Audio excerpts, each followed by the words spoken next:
Paz seja convosco. Hoje nós vamos estudar dons e ministérios, mais uma disciplina do Instituto Teológico Quadrangular. E essa disciplina tem como objetivo fazer com que vocês entendam e conheçam os dons ministeriais e os dons espirituais, para que vocês possam ajudar tanto a igreja, como vocês possam crescer também com as suas habilidades. Vamos orar. Pai eterno e amado, nós te louvamos, Senhor querido, e te damos graças, ó Pai, pelos teus filhos chegarem até aqui. Pai amado e Pai santo, que ao estudar essa disciplina de dons e ministérios, eles possam desenvolver os dons que o Senhor concedeu a eles, e eles possam descobrir outros, ó Pai, que o Senhor quer que eles façam. Pai amado e Pai santo, que eles cumpram, Senhor querido, a missão que o Senhor deu a eles, ó Pai, utilizando as suas habilidades, utilizando, Senhor querido, os dons especiais que o Senhor tem concedido a cada um, em nome de Jesus. Amém. Vamos lá, então. É claro que essa aula é um resumo de todo o livro, ok? Então, qual é a definição de dom espiritual? O dom é uma capacidade do espírito, é uma capacidade sobrenatural e também é uma habilidade especial que não é natural, que é dada pelo Espírito Santo a cada pessoa, ou seja, a cada membro da igreja, que é o corpo de Cristo. O dom também é uma capacitação espontânea da parte de Deus. Ele faz com que o dom seja dado na hora que ele quiser. 1 Coríntios 12, 7 diz: a manifestação do Espírito é concedida a cada um, visando um fim proveitoso. Sempre quando o dom é concedido, ele vai ter um proveito, é algo especial. Os dons espirituais, eles não existiam antes da vinda de Jesus na Terra, ou seja, quando ele estava aqui, né? E ele só apareceu com o surgimento da igreja. No dia de Pentecostes, o Senhor tinha falado que viria algo do céu, seria algo para manifestar, e ali surgiu a igreja. Então, os dons espirituais é apenas para o período da igreja, esse período que nós estamos vivendo, na dispensação da graça. Quando a igreja subir, não vai ser necessário os dons. E quando a igreja subir, os dons também não ficarão aqui na terra, porque ele é dado através do Espírito Santo. Então, o Espírito Santo está aqui para nos ajudar. É ele que concede os dons, é ele que, através daquilo que Deus tem preparado para a igreja, vai desenvolvendo os dons na igreja. Mas ele é somente para a igreja. 1 Coríntios 14, 12 diz: visto que estão ansiosos por terem dons espirituais, procurem crescer naqueles que trazem a edificação para a igreja. Então, se você tem necessidade de buscar os dons, se você tem essa ansiedade de ter algum dom, você deve buscar aqueles que a igreja está precisando. E o Senhor, se Ele quiser, Ele vai te usar e conceder esse dom a você. Então, aqui tem, eu vou tirar um pouquinho a minha tela.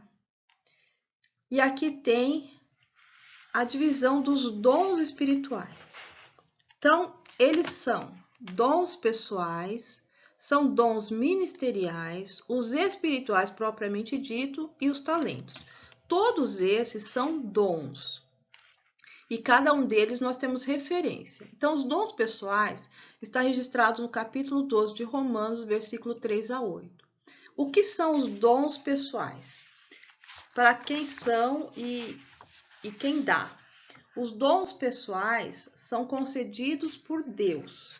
Então, Deus define para cada pessoa o que é que ele vai dar como dom. E quais são os dons? Profecia, ministério, ensino, exortação, contribuição, governo e misericórdia. Esses dons são permanentes e é a função de cada um na igreja.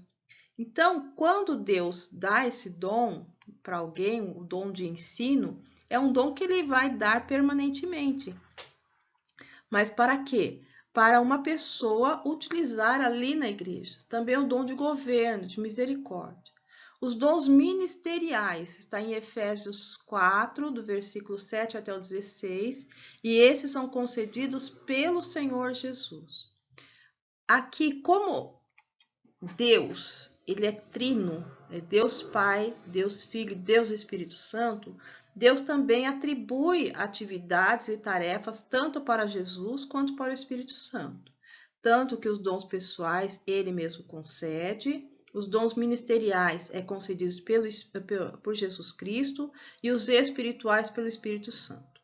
Lembrando que todos esses são dons espirituais, mas não sendo concedidos todos pelo Espírito Santo. Então, os dons ministeriais são 5: apóstolos, profetas, evangelistas, pastores e mestres.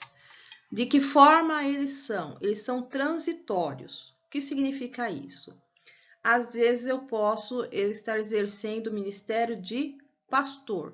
Eu estou agora exercendo o ministério de mestre. Na minha igreja, eu exerço o ministério de pastor.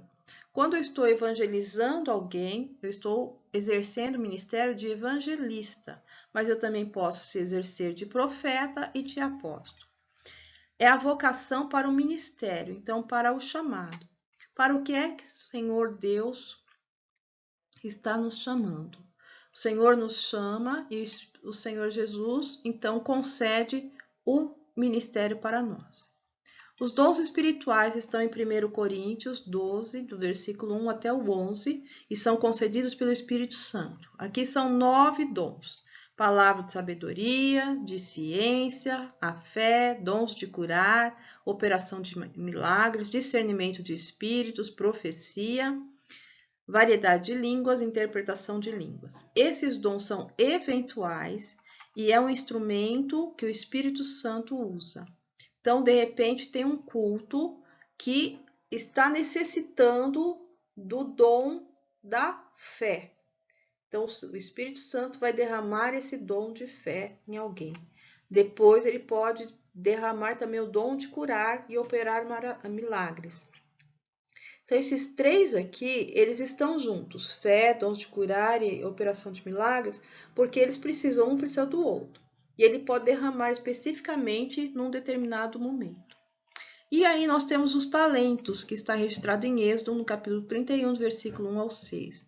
Eles são concedidos, ou seja, eles são dados na concepção, na hora do nosso nascimento, ou quando nós estamos sendo gerados.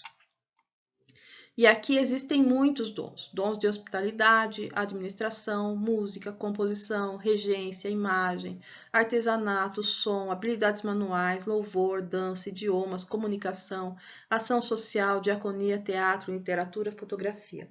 Eles são natos ou são aprendidos e são as características de cada um.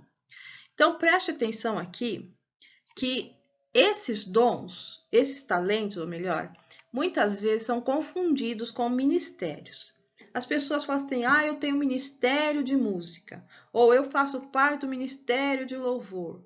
Louvor, música são talentos, são habilidades e não são ministérios. E muitas vezes nós vemos essa dificuldade de entendimento e a mudança de significado das palavras. Aqui tem uma lista de dons espirituais e as suas referências, que depois, quando vocês receberem essa apresentação, aqui vocês vão estar olhando e vocês podem conferir em cada um deles as referências onde estão.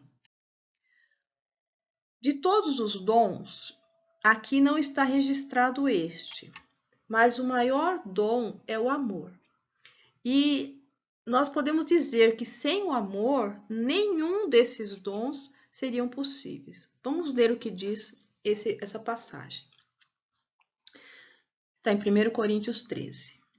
Eu poderia falar todas as línguas que são faladas na terra e até no céu, mas se não tivesse amor, as minhas palavras seriam como o som de um gongo ou como o barulho de um sino. Então, se não tiver amor, As línguas, os dons que você fala, se você tiver dons de línguas, de interpretação de línguas, tanto língua do céu como da terra, são as línguas, as variedades de línguas. Se você não tiver o amor, nada disso vai adiantar. Você precisa do amor para poder exercer esse dom. O versículo 2 diz: Poderia ter o dom de anunciar mensagens de Deus, ter todo o conhecimento, entender todos os segredos e ter tanta fé que até poderia tirar as montanhas do seu lugar. Exercendo aquele versículo que fala: se você tiver fé do tamanho de um grão de mostarda, você vai dizer a este monte: saia daqui para lá, e ele sairá. Se você tivesse esta fé sem o amor, não seria nada. Olha lá. Mas se eu não tivesse o amor, eu não seria nada. Versículo 3. Poderia dar tudo o que tenho, a generosidade, e até mesmo entregar o meu corpo para ser queimado, mas se não tivesse amor, não me adiantaria nada. Versículo 4. Quem ama é paciente e bondoso. Quem ama não é ciumento, nem orgulhoso, nem vaidoso. Olha a característica de quem ama: ser paciente, ser bondoso, não ciumento, nem orgulhoso e nem vaidoso. Quantas vezes nós vemos pessoas falando: "Ah, eu amo", mas não são pacientes. Eu amo, mas são ciumentas. Eu amo, mas é orgulhosa. Eu amo, mas é vaidosa. Versículo 5. Quem ama não é grosseiro nem egoísta, não fica irritado nem guarda mágoas. A palavra de Deus diz que nós podemos perder a paciência, mas nós não podemos continuar com ela até gerar uma mágoa. Nós podemos nos irar, mas nós não devemos pecar. Então nós temos que fazer uma análise constante de nosso coração. E o amor tem que estar acima de tudo. Versículo 6. Quem ama não fica alegre quando alguém faz coisas erradas, mas se alegra quando alguém faz o que é certo. Vocês já viram pessoas que elas comentam sempre o erro de outro, mas ela nunca comenta o que foi feito de bom? Ela parece ficar alegre com aquilo que foi feito de errado, falando assim: "Ah, bem feito para a pessoa". Não é assim?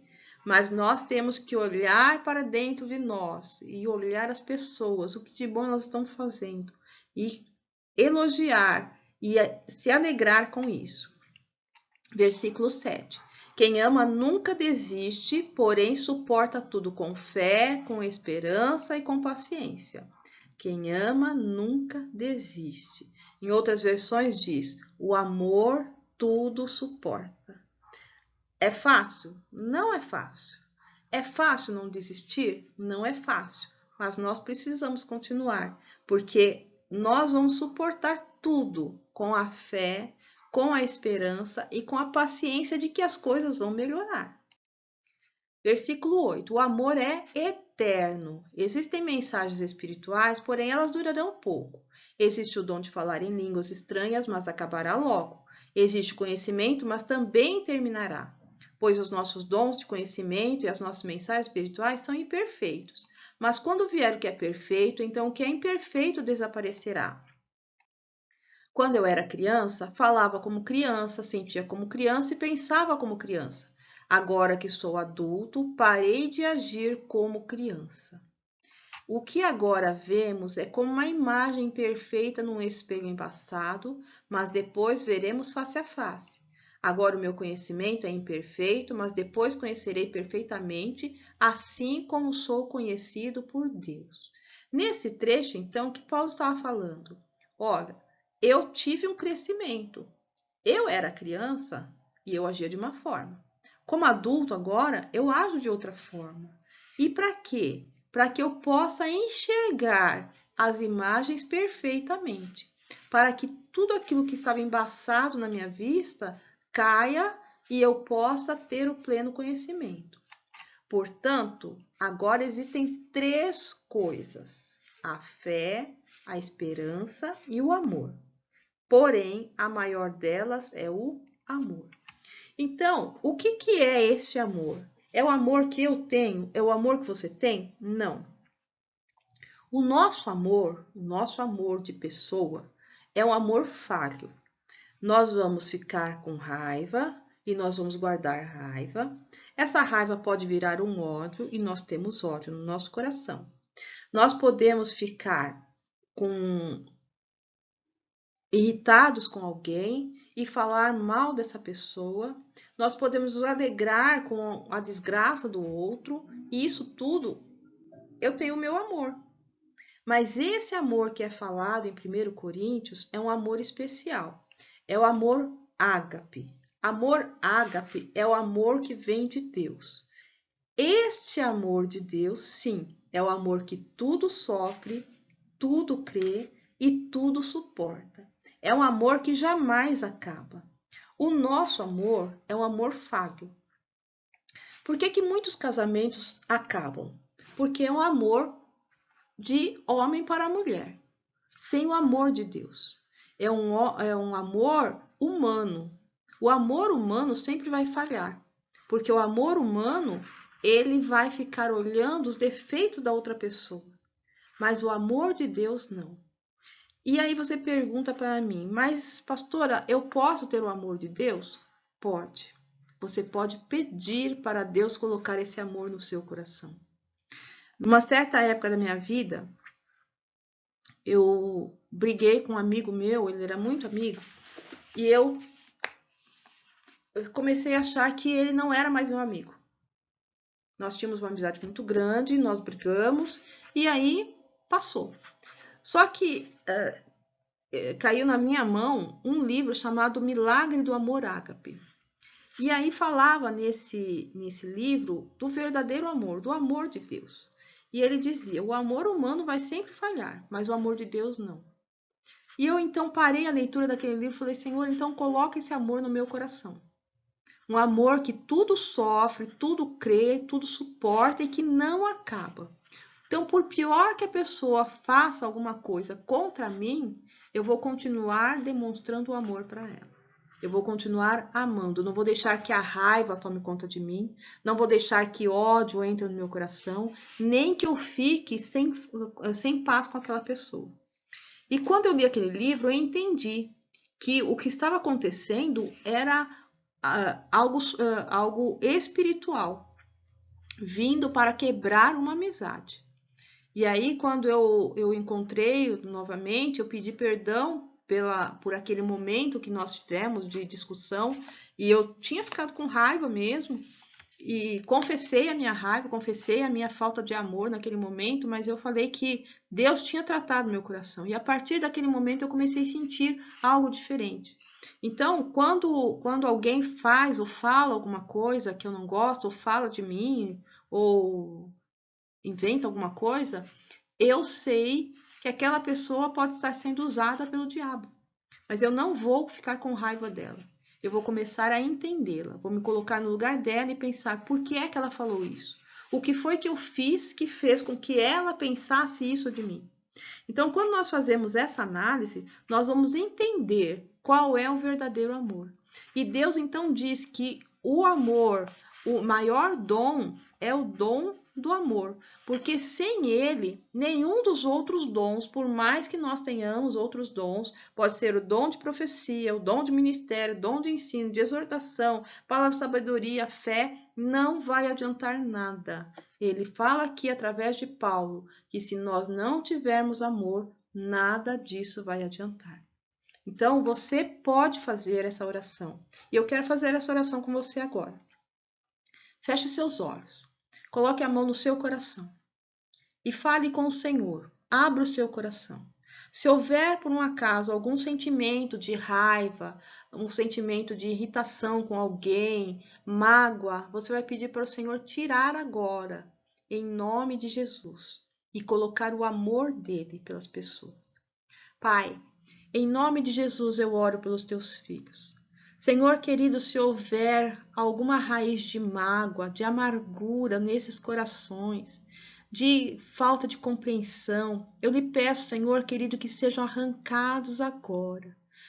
Todo este mal pela raiz, todo esse sentimento de ódio, de inveja, de orgulho, ó Deus amado e santo, que seja aniquilado pelo poder do nome de Jesus. E no lugar, Senhor querido, desses sentimentos, coloque o teu amor, o verdadeiro amor, o amor ágape, aquele amor que é capaz de suportar todas as coisas, que é capaz de sofrer pelas pessoas, que é capaz, Senhor querido, de amar acima de tudo, o amor que o Senhor Jesus derramou por nós. Este é o verdadeiro amor. Eu lhe peço, Senhor querido, que este amor seja desenvolvido na vida dos teus filhos e que eles possam ver a partir de hoje a transformação na vida deles, em nome de Jesus. Amém. Vamos continuar? Então, aqui vocês têm uma relação dos atributos do amor dentro desse trecho de 1 Coríntios 13. Ele é bondoso, nunca desiste, não é egoísta, fica alegre quando alguém faz o que é certo, é maior do que a fé ou a esperança, não é vaidoso, é eterno, é maior de todas as coisas, é paciente, não fica irritado, não é grosseiro, não é ciumento, não é orgulhoso, não fica alegre quando alguém faz uma coisa errada, não guarda mágoas. Este é o verdadeiro amor, os atributos deste amor. E você vai ver cada um desses atributos sendo desenvolvidos na sua vida, ok? Então, agora vamos ver os dons pessoais. Nos dons pessoais, diz aqui, seja qual for o dom, ele foi dado a nós para que façamos algo de valor, significativo, edificante e de repercussão eterna. Seja qual for o dom que você tiver, que o Senhor Jesus te der, que o Senhor Deus te der, seja ele profecia, ministério, ensino, exortação, contribuição, governo e misericórdia, eles vão ser para edificação. Nunca é para proveito próprio. Você nunca vai ter uma profecia, o dom de profecia, para profetizar para a sua vida. Às vezes nós falamos assim, profetize na sua vida em tal área. Isso é declarar, esse profetizar em outro sentido. É profetizar no sentido de dizer palavras boas e palavras que vão trazer algo sobre a sua mente, para que a sua mente possa entender. Aqui, a profecia é no sentido de profetizar, usado por Deus, não é algo que você está falando, declarando, mas é usado por Deus para profetizar algo que ele fala assim, a sua vida a partir de hoje será diferente. A partir de hoje você vai ter isso, ou então você vai ser alguma coisa, ou Deus está mandando te dizer, tome cuidado, faça o que é certo, senão a sua vida vai acabar.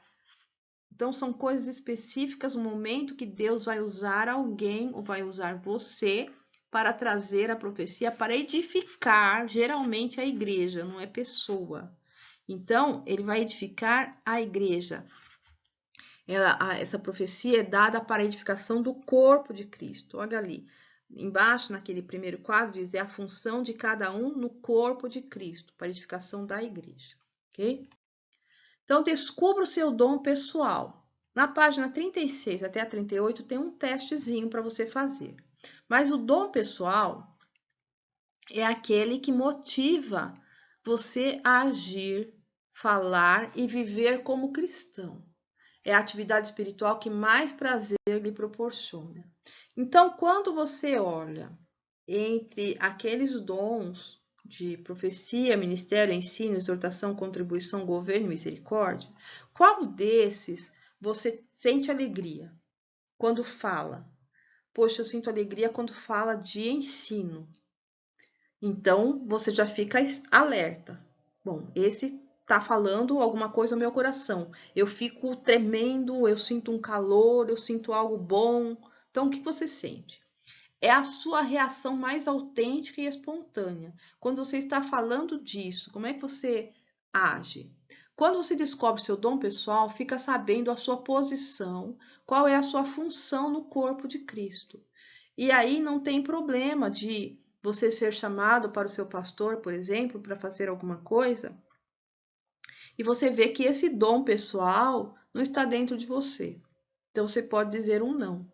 E às vezes as pessoas ficam com medo de dizer não para o pastor, falar, mas o pastor orou e agora eu vou falar não. Mas às vezes ele está te dando uma chance de você fazer alguma coisa, mas você ainda não descobriu qual é o seu dom. Então você precisa começar a descobrir para poder fazer. Porque às vezes o pastor viu, mas você ainda não viu. Então você não se enxerga fazendo aquilo, então você não vai fazer um bom trabalho. Nós precisamos saber primeiro qual é o dom que nós temos. Quando você descobre o seu dom, fica ciente de que Deus vai usá-lo exata e permanentemente entre os irmãos e também na sua obra através daquele dom. Quando eu era criança, eu dizia que eu queria ser professora quando crescesse. E para eu chegar a ser professora, eu fui professora de classes primárias, não dei aula para ginásio nem colégio, mas eu era classe de primeira a quarta série, naquela época era o primário. Eu fui fazer o magistério e ali eu pude ter a bagagem. Eu não era cristã ainda. Depois de 2 anos que eu estava dando aula numa escola, é que eu aceitei Jesus e aí comecei a trabalhar na igreja. E quando eu fui para a igreja, eu já comecei numa sala de escola bíblica. Como eu era professora, a igreja do Rochidale estava começando, a missionária Dionísio me chamou para ajudar uma das professoras a ensinar o versículo para as crianças. Então era para fazer os versículos com trabalhos manuais, fazendo varalzinho, fazendo cartazes, para que eles pudessem decorar os versículos. E eu já comecei trabalhando na igreja, na área do ensino. E ali eu fui desenvolvendo cada vez mais e eu descobri que esse era o meu chamado, era o meu ministério, era o dom pessoal mesmo que Deus havia me dado. E é algo que enche o meu coração de alegria quando eu falo sobre ensino. Então, quando você descobre, você sabe quem você é. E aqui diz assim, ó, você não se deixará persuadir, confundir e ser influenciado por outras pessoas. As outras pessoas vão falar, mas você fica bem aqui, você devia fazer isso, você devia fazer aquilo. Você sabe quem você é e você vai fazer certo aquilo que Deus te colocou para fazer. Quando você descobre o seu dom pessoal, tem mais facilidade em ajudar e entender os modos de pensar, falar e agir de outros irmãos que são animados por outros dons. Não é donos, não, é por outros dons. Então, você consegue entender que cada um está no seu lugar, porque você descobriu o seu lugar também.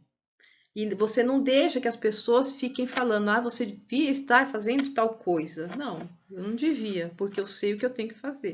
Eu sei o que é que Deus colocou na minha mão para fazer. É isso que Deus quer que você faça, que você descubra. Então, faça o teste da página 36 até a 38, que aí fala dos dons pessoais. Então, ali você vai ter umas perguntas e você vai dar uma nota de nunca, raramente, às vezes, sempre, muito, ou eu brilho nisso assim, olha, eu fico brilhando quando fala dessa forma. Então, tenho experimentado um desejo especial de transmitir mensagens vindas diretamente de Deus. De repente você lê isso, não tenho, então não acho nada, nunca tenho isso, você vai dar um 0. Mas se algumas vezes ou raramente, você vai colocar ali, ou 1 ou 2. Mas se isso arde no seu coração, você vai colocar o quê? O número 5. E depois você vai somar tudo, vai dar um total, e quando você virar ali, você vai colocar nas respostas, na página 38, tem as respostas, você vai colocar os números ali, de 1 a 35, quais foram as notas que você deu para cada uma das questões. E ali no total, você vai somar na horizontal, você vai somar o número da resposta 1, 8, 15, 22, 29. E o total que der, você coloca ali. O que mais der é o dom que está relacionado a você. Então, vai ter ali os 7 dons. E depois você vai colocar o quê? De 0 a 5, indica que você não tem esse dom. Também pode indicar uma fraqueza espiritual quando a responsabilidade cristã nessa área. Mas se der de 21 a 25, indica que você tem um chamado muito especial nessa área. E aí você coloca qual é o seu dom embaixo. Os dons ministeriais. Os dons ministeriais são 5: apóstolo, profeta, evangelista, pastor e mestre. Esses dons ministeriais são dados somente para os crentes chamados para o ministério pelo Senhor Jesus. Ou seja, são aqueles que têm vocação para isso. O próprio Jesus vai dar uma capacidade, mas é uma capacidade específica. Vamos entender aqui a capacidade. Às vezes, talvez você já tenha ouvido uma frase que fala assim: Deus não chama os capacitados, mas Ele capacita os escolhidos. Deus chama os capacitados, sim. Porque se você está aqui nessa terra sem fazer nada, Ele não vai te capacitar para poder te chamar. Ele vai te chamar se você está capacitado. E aí, numa hora específica, Ele vai te dar uma capacidade especial. Então, você precisa estar se capacitando sempre, porque senão fica muito cômodo, né? Eu não preciso me capacitar não, porque Deus vai me capacitar mesmo se Ele me chamar. Então, quando Ele me chamar, eu vou fazer. Não, Ele vai chamar quem está capacitado. E Ele vai dar uma capacidade especial dentro do chamado que Ele fizer. Então, uma capacidade específica. O próprio Jesus também vai dar habilidade para fazer. Ele vai revestir de autoridade no poder do Espírito Santo. Ele vai enviar e Ele vai sustentar para continuarem as obras dele. É por isso que os dons ministeriais foram dados, para continuar a obra do Senhor Jesus. Ele saiu dessa terra, mas Ele deixou cada um dos seus discípulos. E nós, como discípulos, como corpo de Cristo, nós vamos continuar a obra dele. Qual é o propósito, então? Está lá em Efésios 4, 7, 11 e 14. E diz assim: E a graça foi concedida a cada um de nós segundo a medida do dom de Cristo. Por isso é Ele que dá esses dons. E Ele mesmo, o próprio Jesus, o próprio Cristo, concedeu uns para apóstolos, outros para profetas, outros para evangelistas e outros para pastores e mestres. Para quê? Com vistas, esse aqui é o propósito, com vistas ao aperfeiçoamento dos santos, para o desempenho do seu serviço, para a edificação do corpo de Cristo, até que todos cheguemos à unidade da fé e do pleno conhecimento do Filho de Deus, ao estado de pessoa madura, à medida da estatura da plenitude de Cristo, para que não mais sejamos como crianças, arrastados pelas ondas ou levados de um lado para o outro por qualquer vento de doutrina, pela artimanha das pessoas, pela astúcia com que induzem ao erro. Então, Jesus deu esses ministérios, ele chama para esses ministérios, para os 5 ministérios, para 3 coisas importantes.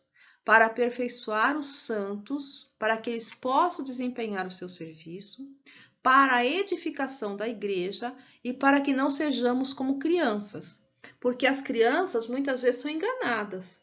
Algum adulto chega com malícia, com uma palavra doce e pode enganar uma criança.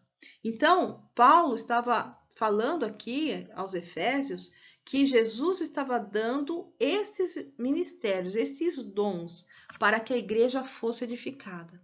E nós, como corpo de Cristo, como igreja, nós não podemos ser crianças, nós não podemos ser enganados. Ali fala assim, crianças que são arrastados como ondas e levados de um lado para outro como um vento de qualquer doutrina. Então, chega alguém e fala uma coisa, acreditam. Chega outro e fala outra coisa, acreditam. Então, Paulo estava alertando os Efésios para que isso não acontecesse. E ele deixou um alerta também para nós. Você precisa que haja esses dons na igreja, toda a igreja precisa ter esses dons ministeriais, precisa ter o apóstolo é aquele que está abrindo uma igreja, está fundando uma igreja, tem o profeta, aquele que vai trazer a palavra de Deus esclarecendo, exortando e mostrando o erro para correção. Tem aquele que vai evangelizar para ganhar outras almas, mas vai ter aquele pastor que vai cuidar dessas almas e vai ter o mestre, que é aquele que vai ensinar. Nem todo pastor é mestre, nem todo mestre é pastor, nem todo pastor é evangelista, nem todo evangelista é apóstolo ou é profeta, e nem todo pastor é profeta. Às vezes, Deus vai dar vários dons ministeriais para uma pessoa, mas dificilmente ele vai dar tudo para a pessoa. E a igreja vai precisar que haja o desenvolvimento desses outros ministérios também.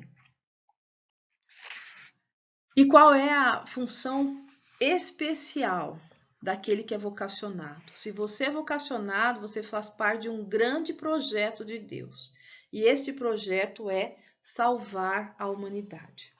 Lá em Efésios, no capítulo 4, no versículo 1 até o versículo 8, eu vou ler para vocês. Diz assim: a igreja é o corpo de Cristo. Então ele começa dizendo: por isso eu, que estou preso porque sirvo o Senhor Jesus Cristo. Paulo estava dizendo que estava preso porque servia Jesus. Então o que ele pedia? Peço a vocês que vivam de uma maneira que esteja de acordo com o que Deus quis quando chamou vocês. Sejam sempre humildes, bem educados e pacientes, suportando uns aos outros com amor. Olha aqui o amor de novo, né? Façam tudo para conservar, por meio da paz que une vocês, a união que o Espírito dá. Há um só corpo e um só Espírito e uma só esperança para a qual Deus chamou vocês. Há um só Senhor, uma só fé e um só batismo. E há somente um Deus e Pai de todos, que é o Senhor de todos, que age por meio de todos e está entre todos. Porém, cada um de nós recebeu um dom especial de acordo com o que Cristo deu, como dizem as Escrituras Sagradas. Quando ele subiu aos lugares mais altos, levou consigo muitos prisioneiros e deu dons às pessoas. Jesus subiu, mas ele deixou aqui os dons para as pessoas, para que elas usem e salvem a humanidade.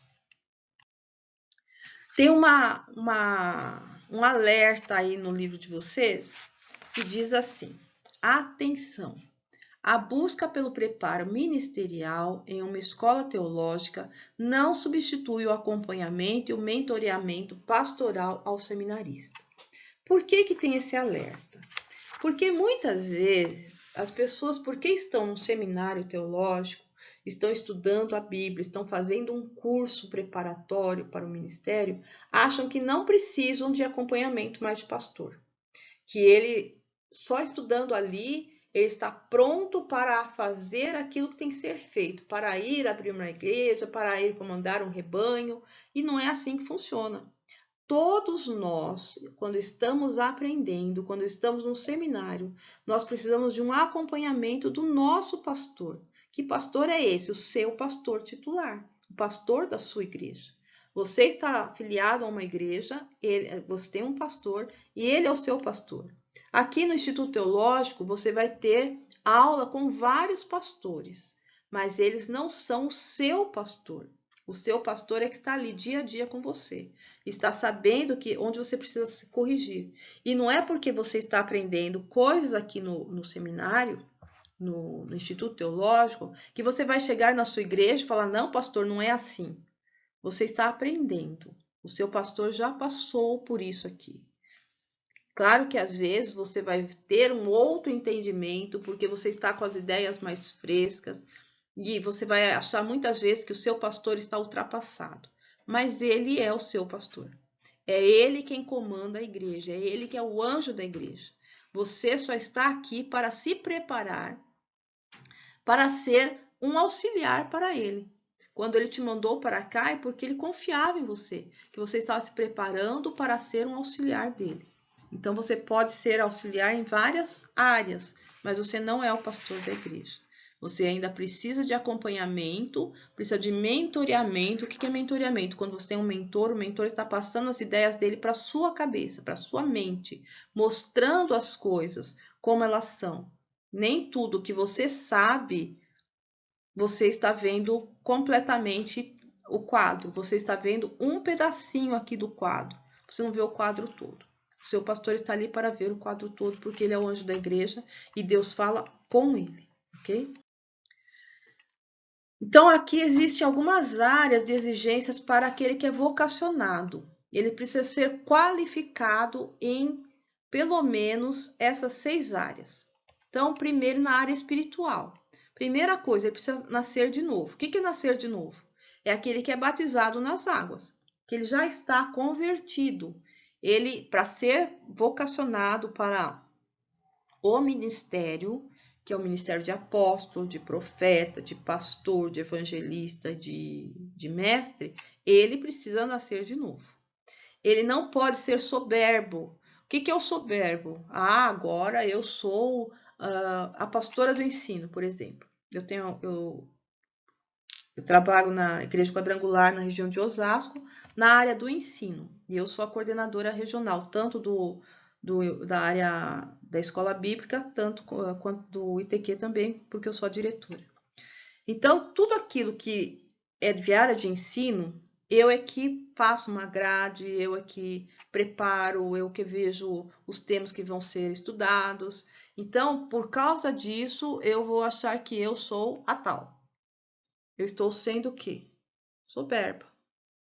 Eu estou achando que eu faço, que eu posso, que eu mando. E para ser vocacionado, a pessoa não pode ser dessa forma. Ela tem que ter o quê? Humildade. E nem sempre aquilo que eu coloco como base para estudarmos é o que vai ser aprovado. Nem sempre aquilo é o melhor naquele momento. No ano passado, na escola bíblica, nós tivemos na região, foi passado para que houvesse um tema único para a região, para nós estudarmos. Claro que nem todos estudaram, mas a maioria estudou. Este ano não foi feito isso. Por quê? Nós estamos vivendo em momentos diferentes em cada igreja, de necessidades diferentes. Então, ficou livre para as pessoas estudarem. Então, quando nós estamos trabalhando em algum ministério, quando nós somos chamados para algum ministério, a primeira coisa é o ser nascido de novo, ser batizado no Espírito Santo, ser batizado nas águas e ter a humildade de ser corrigido, humildade de aprender novas coisas, humildade de buscar coisas novas, de estar sempre com Deus em primeiro lugar, de pedir a direção para Deus. Aí nós temos as exigências emocionais. Nós precisamos ter um perfil psicológico equilibrado. Não pode ser aquela pessoa que estoura a todo momento. Não pode ser aquela pessoa que está brigando sempre com as pessoas.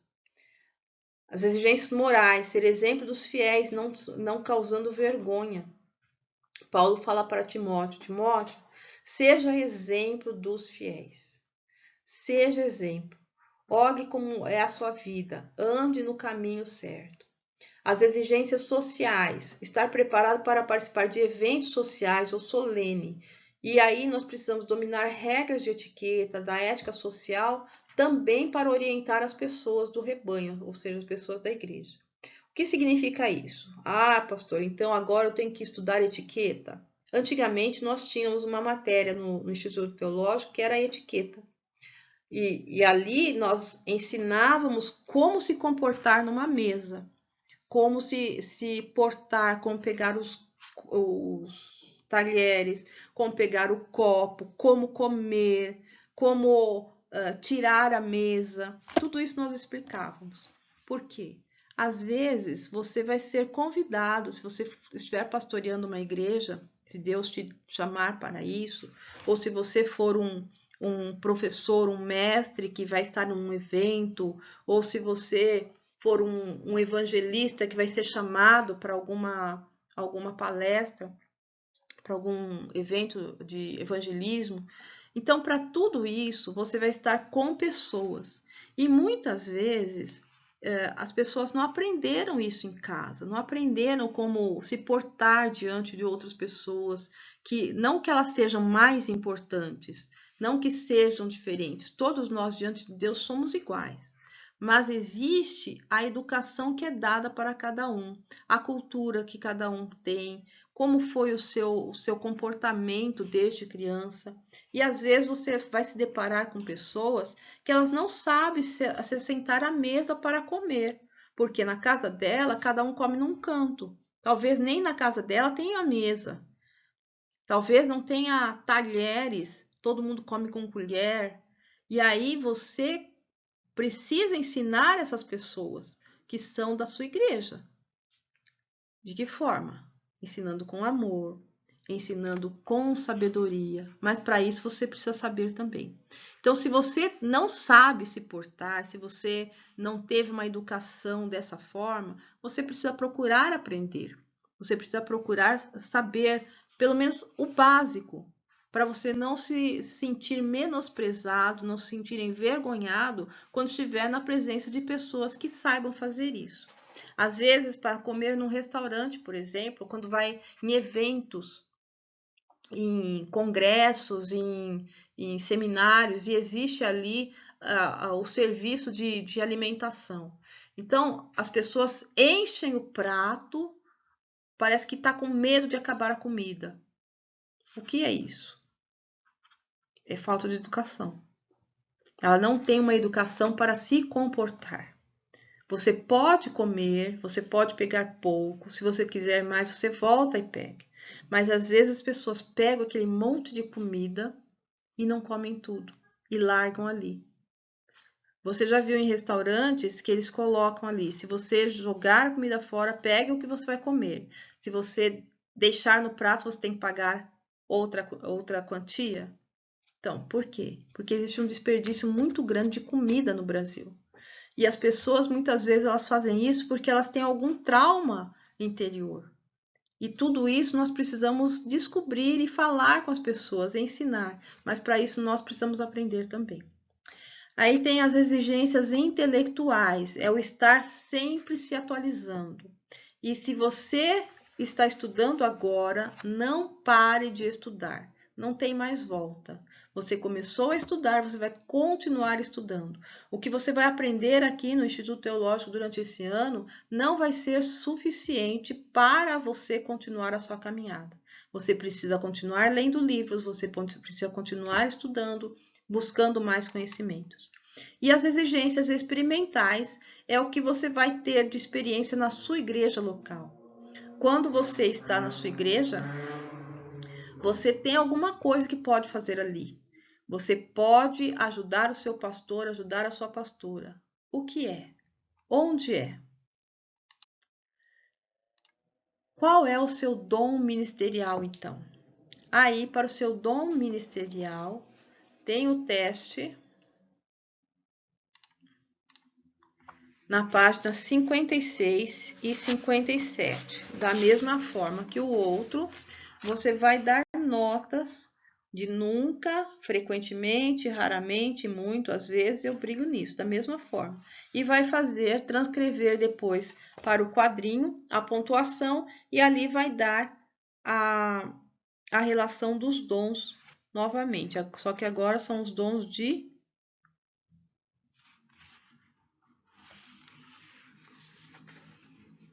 os dons ministeriais. Agora vamos ver os dons espirituais, especificamente os espirituais, que são 9. Sabedoria, palavra de ciência, discernimento de espíritos, interpretação de línguas, profecia, variedade de línguas, operação de maravilhas, dons de cura e fé. Os dons espirituais são aqueles que são dados pelo Espírito Santo. Eles operam inesperadamente como em Pentecostes. Diferente dos dons pessoais e dos dons ministeriais, esses só vão ocorrer ocasionalmente. Não é a todo instante. O Espírito Santo é quem decide o que fazer, quando fazer, como fazer e a quem ele vai usar. E ele vai usar quem? Homens e mulheres que são consagrados e estão preparados para as necessidades que ele vê na igreja. As manifestações surgem ocasionalmente para suprir necessidades devido às limitações, não de competência, mas de insuficiência da igreja. Então, como é que acontecem os dons espirituais? O Espírito Santo, ele vai olhar a necessidade da igreja e ele vai perceber quem é que está preparado e quem é que está consagrado.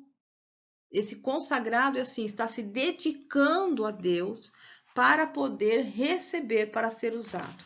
Então, você pode estar pedindo para Deus, você faz um jejum, você se consagra a Deus e fala, Senhor, eu quero ser usado, estou indo para o culto, eu quero ser usada hoje. Se o Senhor quiser, eu estou aberto para isso. Você fez a sua oração. O Espírito Santo vai ver o seu coração. E se houver uma necessidade específica, ele vai te usar. Então, ele pode te usar com o quê? Com qualquer um daqueles dons. Com a fé, com o dom de discernimento de espírito, com palavra de sabedoria. Ele vai usar porque a igreja está precisando naquele momento. E aqui fala assim, que para suprir as limitações. Não é porque o pastor é incompetente, não é porque o líder é incompetente, mas é por causa da nossa insuficiência humana.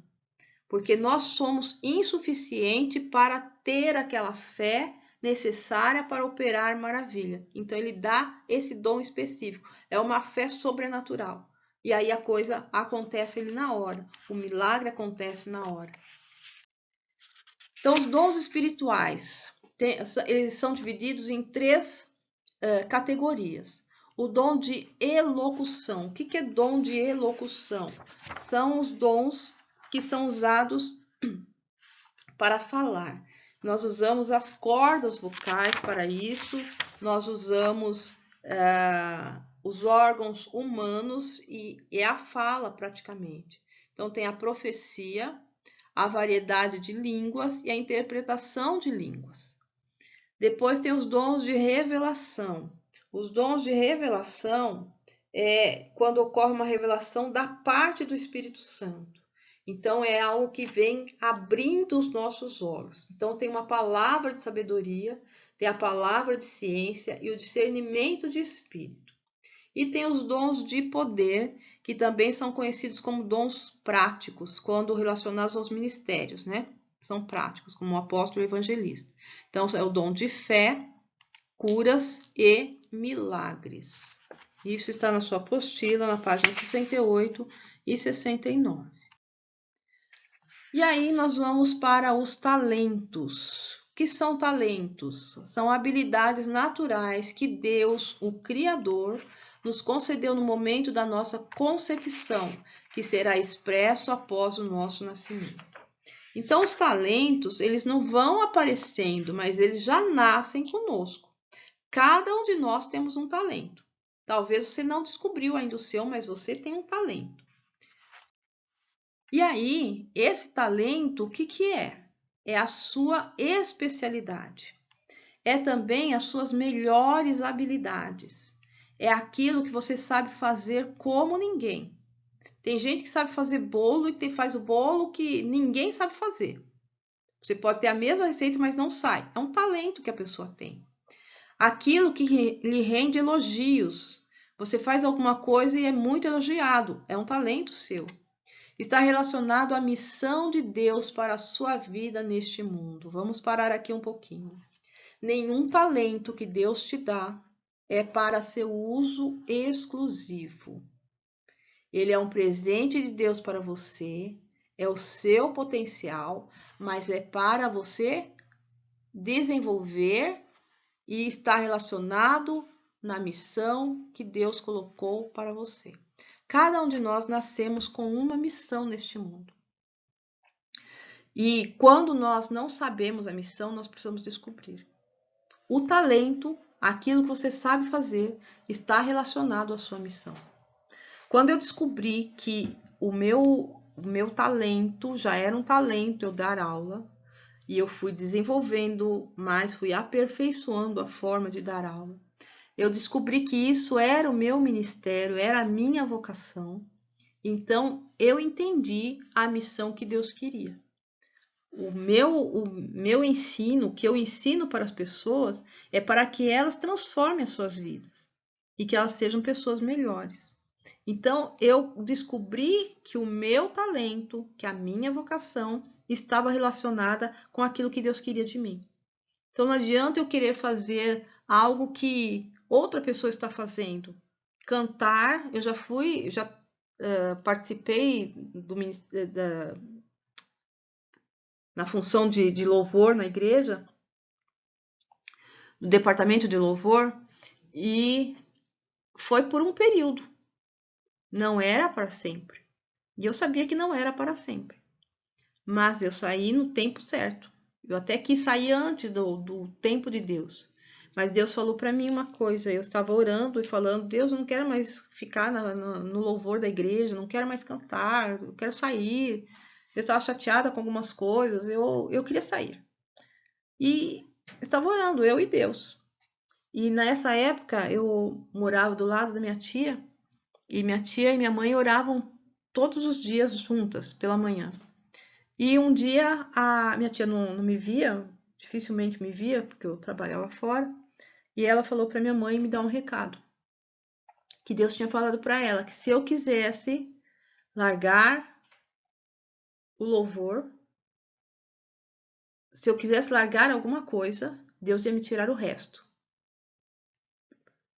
E minha mãe falou: Você tá querendo largar alguma coisa? Eu falei assim: Por quê? E ela me deu o recado. E aí eu entendi que não era o tempo de eu sair. 2 anos depois, eu mudei de igreja, fui pastorear junto com a minha mãe uma outra igreja, e lá eu não fui para o louvor. Eu até ajudava, eu organizava, eu era líder do louvor, mas não participava do louvor. Eu era a pastora que ajudava eles a desenvolverem, mas não estava cantando. E quando eu voltei para o Rochdale, eu não fui para o louvor e eu estava feliz. Deus não me colocou lá, eu não queria participar mesmo e fiquei na área do ensino. Então, quando você está fazendo alguma coisa, você pode estar fazendo por um tempo e Deus depois vai te tirar para você fazer outra, para você ficar exatamente onde você vai cumprir a sua missão. Mas você precisa saber qual é o seu potencial, qual é esse talento. Então, sabendo que é um presente de Deus para você, eu pergunto: qual é o seu talento? E aqui você vai olhar na página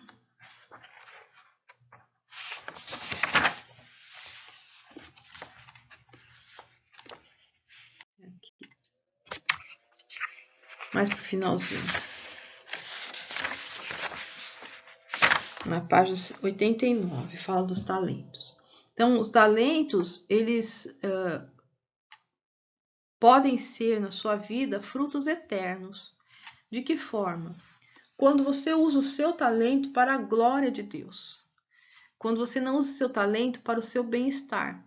Às vezes alguém canta muito bem, toca muito bem, mas fica cantando e tocando para se sentir bem. Mas quando você faz para a glória de Deus, o fruto do seu trabalho vai ser reconhecido e vai permanecer para sempre. Aí na página 89, antes da lista de talentos, tem uma lista enorme de pessoas que usaram seus talentos para a glória de Deus. E até hoje é falado no nome deles. Entre eles está o Charles Spurgeon, Charles Finney, Aimee Semple McPherson, a nossa fundadora da igreja, Ardo Williams. Então, são pessoas que usaram seus talentos, usaram aquilo que Deus colocou na mão deles para ajudar o mundo, para ajudar a humanidade, e até hoje são falados. Então, tem uma lista aí na página 89 e 90, lista de talentos que são colocados e são usados na igreja e começa ali com a música, dança, teatro, literatura, mas também nós temos uma outra lista e essa lista não acaba. Perceber coisas que os outros não percebem é um talento. Às vezes você está num lugar e você vê algo ali que precisa ser mudado e as pessoas não percebem. É um talento. Vá lá e faça, fale. Organizar coisas. Quando você é uma pessoa bem organizada, você pode ser utilizado, o seu talento vai ser utilizado em alguma área, até mesmo da igreja. Fazer as pessoas rir. É um talento isso. Gostar de ler ou estudar. Cuidar de animais ou plantas, saber ser bom pai, boa mãe, bom amigo, boa amiga, é talento também. Ser um bom ouvinte, como nós precisamos de pessoas que saibam ouvir. As pessoas gostam de falar, mas muitas não gostam de ouvir. E tem pessoas que precisam ser ouvidas. Ajudar pessoas, saber cozinhar, habilidades para coisas manuais, mexer com madeira, imaginar o futuro. É um talento imaginar o futuro. As pessoas imaginam o futuro e elas começam a criar o futuro. Quantas pessoas imaginaram o futuro e elas criaram o futuro que nós estamos vivendo hoje? É um talento. Então, para encerrar, eu quero deixar uma palavra aqui para vocês. Deixe a sua marca neste mundo. Use os seus talentos. Descubra quais são. Use os seus talentos. Deixe a marca. E Deus vai te abençoar. Deus vai te capacitar especificamente numa ocasião. Mas você precisa descobrir. Descubra seus ministérios. Descubra os seus talentos, os seus dons pessoais. E desenvolva. E deixe-se usar por Deus. Se aprimore. Quando você estiver estudando, quando você estiver lendo e relendo essa disciplina, assinale as coisas que chamam a sua atenção. E não só nessa, mas nas outras também. Às vezes Deus quer falar com você em algo especificamente. Às vezes uma palavrinha que você lê, Deus está querendo te dar um recadinho ali. Abra o seu ouvido e ouça o recado. Em nome de Jesus. Pai, que os teus filhos desenvolvam seus dons e talentos. Que eles desenvolvam, Senhor querido, seus ministérios.